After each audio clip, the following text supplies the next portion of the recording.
Vocês organizaram esse projeto Rugby para Todos. É um projeto social que tem como foco estabelecer a relação entre os princípios e os valores do rugby para as crianças e adolescentes. É isso?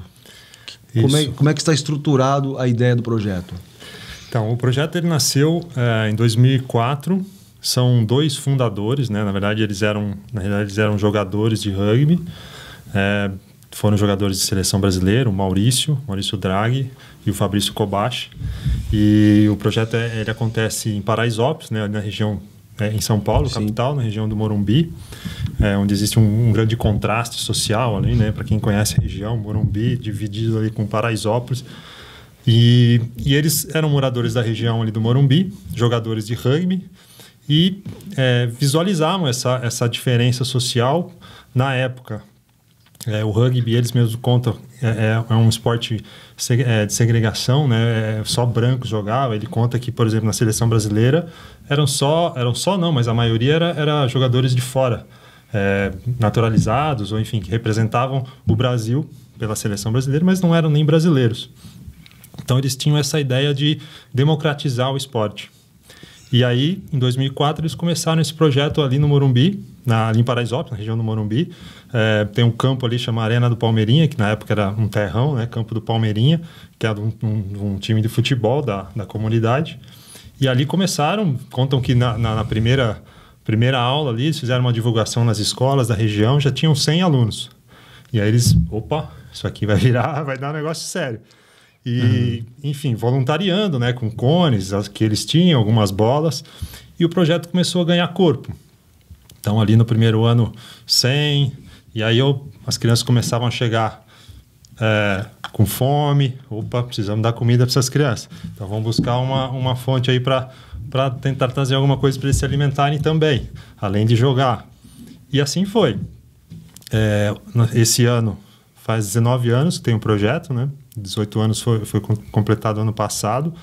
E aí, ao longo desses 19 anos, eles foram conquistando fontes de receita, como a Lei de Incentivo ao Esporte, que funciona ali para eles desde 2010, 2011. E aí já conseguiram alguns recursos de empresas privadas via incentivo fiscal, né? Imposto de renda. Sim. E isso foi dando corpo. No ano 2021, né? Que foram as Olimpíadas no Japão. Eles tiveram, e aí como eu sou da educação física, eu vejo quando se fala de esporte de base, né, de formação, você vê que não tinha, em 2004 você imagina Paraisópolis, nunca ninguém acho que ouviu falar de rugby. Daí os caras chegam lá, implantam um projeto com crianças, e essas crianças começam a crescer jogando rugby, com tudo isso que você falou, né, com os valores, né, implantando os valores do rugby, que é uma fortaleza para eles, né? E essas crianças começam a se formar, 12, 13, 15, e aí entram para jogar em rendimento.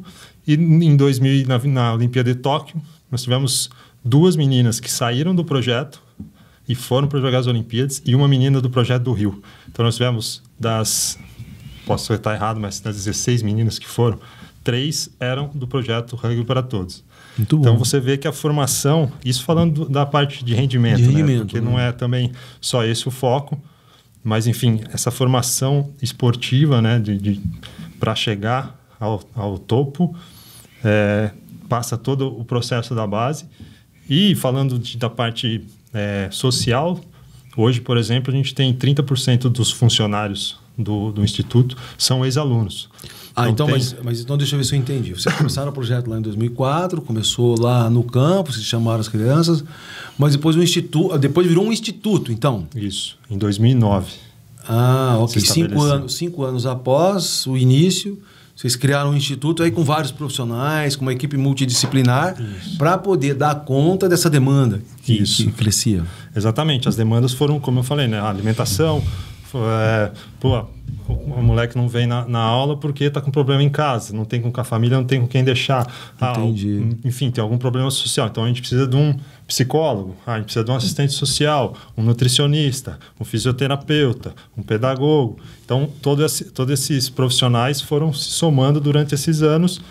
Isso a partir de 2009, né, teve a formalização com o CNPJ para se tornar um instituto. Isso, até para poder pleitear esses incentivos... Buscar recurso público através de lei, políticas públicas do Estado. Isso, do Estado e a federal. A nossa fonte principal hoje é a Lei Incentivo Federal, né, que é a LIE, que é do Ministério do Esporte, atual Ministério do Esporte agora, né, era a secretaria antes. E ela é a nossa principal fonte, que vem de imposto de renda de grandes empresas, né? Que são as empresas que têm uma tributação em lucro real, e aí são empresas... No nosso caso, por exemplo, a gente tem a Société Générale, que é um banco francês, tem a CSN, outras empresas que às vezes nem são do nicho ali de São Paulo, mas entendem que podem ajudar por ter uma unidade de negócio próxima. Enfim, então essas empresas passaram a investir no projeto, e normalmente as empresas que entram conosco ali no projeto, no Instituto, elas permanecem, assim, por ter uma relação... Isso tem que ser um processo bem sério e também de gestão ali, né? Tem que ter um processo bem sério ali, Tem né? toda a parte de prestação de contas, né? Que a gente tem que...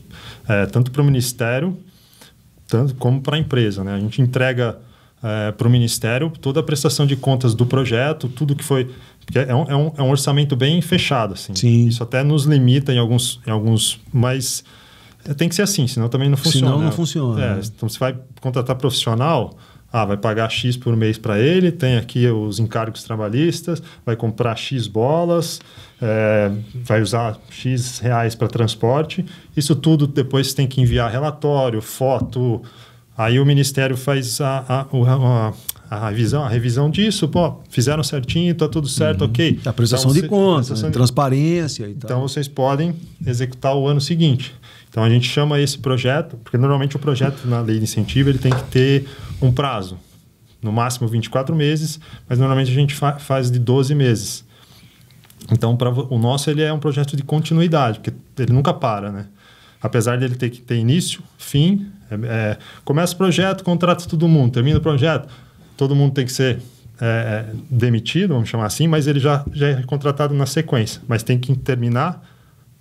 iniciar, terminar o projeto. E o nosso faz desde 2010, acredito, se eu não me engano, que ele continua, tem essa continuidade justamente por ter essa prestação de conta aprovada pelo Ministério. E aí, obviamente, as empresas, né, confiam. Claro, porque aí você consegue ter continuidade a partir do momento que você tem seriedade, transparência e prestação de contas. Né? Exatamente.